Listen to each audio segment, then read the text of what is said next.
The Parkland shooter trial. Why did he kill 17 people on February 14th, 2018? Valentine's Day turned into a nightmare at Marjory Stoneman Douglas High School in Parkland, Florida. A former student, Nikolas Cruz, entered the school armed with a semi-automatic rifle and opened fire. Within minutes, 17 people, students and staff, were dead, and another 17 were wounded.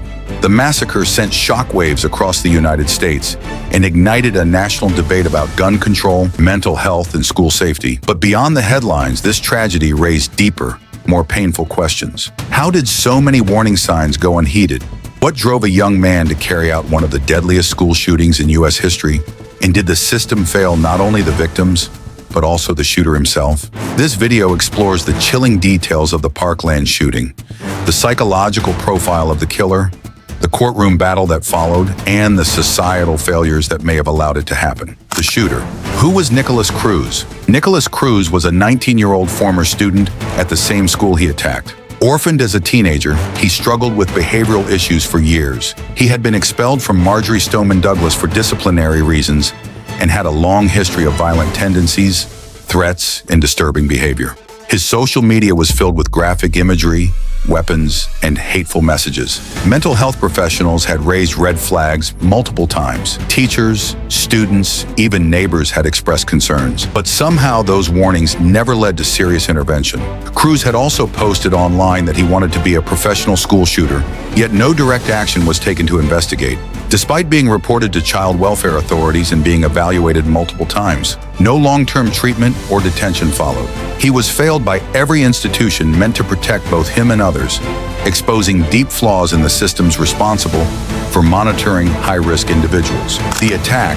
What happened inside the school? At around 2:19 p.m., Cruz took an Uber to the school. He entered Building 12, a three-story structure housing freshman classrooms, carrying a rifle case. Moments later, he began firing indiscriminately into classrooms and hallways. The shooting lasted 6 minutes. Students hid under desks, behind cabinets, and inside closets. Many texted their parents goodbye messages. Teachers shielded students with their bodies. Security footage later showed Cruz moving methodically through the floors, aiming to kill.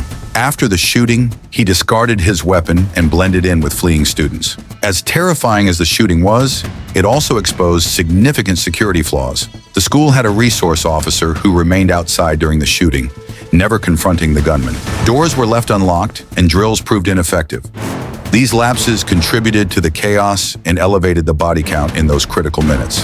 Warning signs, red flags, and missed opportunities. Perhaps the most disturbing aspect of the Parkland case is the number of warnings that were ignored or mishandled. Cruz had a long list of behavioral incidents at school. He made threats, showed cruelty to animals, and was seen wielding weapons. The FBI had received a tip months earlier, warning that he might commit a school shooting. It was never followed up.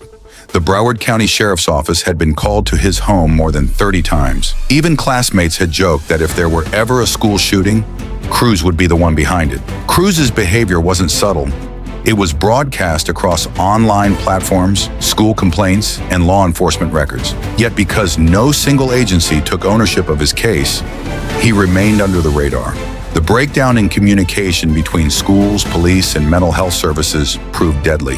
The trial, death penalty versus life sentence.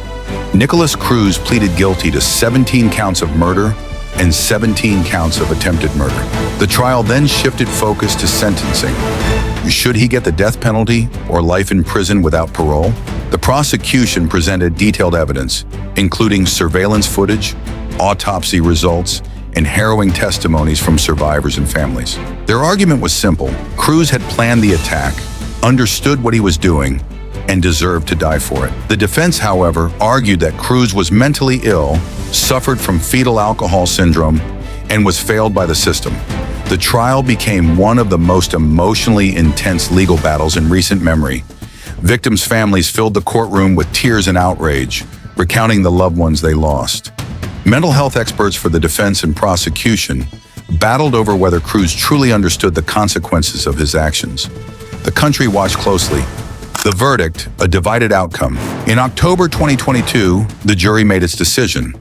Although most jurors supported the death penalty, 3 opposed it. And in Florida, the death penalty requires a unanimous verdict. As a result, Nikolas Cruz was sentenced to life in prison without the possibility of parole. The verdict triggered an emotional storm. Families of the victims were devastated. Many had hoped for a death sentence, seeing it as the only just outcome for the loss they endured. Some survivors expressed outrage, saying the justice system had failed them again. The controversy sparked a renewed debate over the death penalty itself. Supporters argued that anything less than execution devalues the victims' lives, while critics maintained that life imprisonment ensures Cruz would never harm again. But no verdict could erase the pain or bring back the students and teachers whose lives were lost. Psychological profile: what was going on in his mind? Experts who evaluated Cruz described him as emotionally disturbed, impulsive, and isolated. He suffered from developmental issues, depression, and antisocial behavior. He had been cutting himself, expressing homicidal ideation, and obsessively researching previous mass shootings. He was fascinated by violence and had a deep desire to become infamous. Yet despite these issues, he was still aware of right and wrong. He planned the attack, recorded a video explaining his intentions, and expressed excitement about what he was going to do. His mental health history was extensive, including ADHD, conduct disorder, and autism spectrum signs.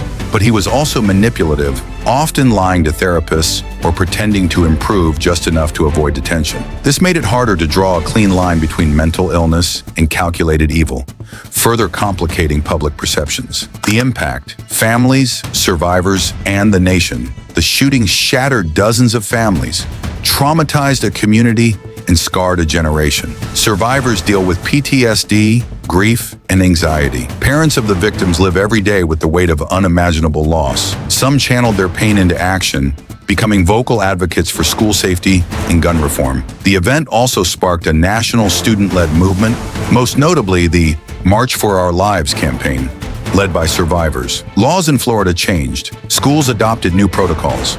Politicians were forced to confront long-ignored issues. Yet many still feel that not enough has been done. The community still bears psychological scars. Graduation ceremonies became memorials. Students returned to school in fear. Teachers underwent trauma therapy. Memorials were built, but so were walls and metal detectors. It wasn't just a school that changed, it was an entire town's sense of security that was shattered. Could it have been prevented? The most haunting question remains. Could it have been stopped? Many experts and parents believe it could have. From the ignored FBI tips to lax school monitoring to the lack of mental health treatment, the red flags were everywhere. This wasn't a tragedy that came out of nowhere. It was one that evolved over years, visible to anyone who looked closely.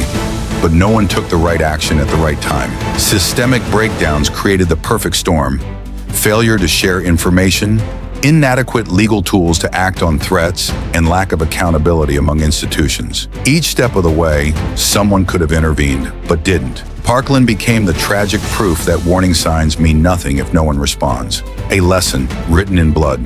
The Parkland shooting isn't just another entry in the tragic history of school violence. It's a case that reflects the deep cracks in how we address mental health, gun laws, and early warning signs. Nikolas Cruz pulled the trigger, but a long line of missed chances loaded the gun. As the survivors try to heal and the families continue to grieve, this case stands as a solemn reminder. Ignoring signs doesn't make danger disappear. If there's one lesson we must learn, it's that silence, inaction, and delay can cost innocent lives.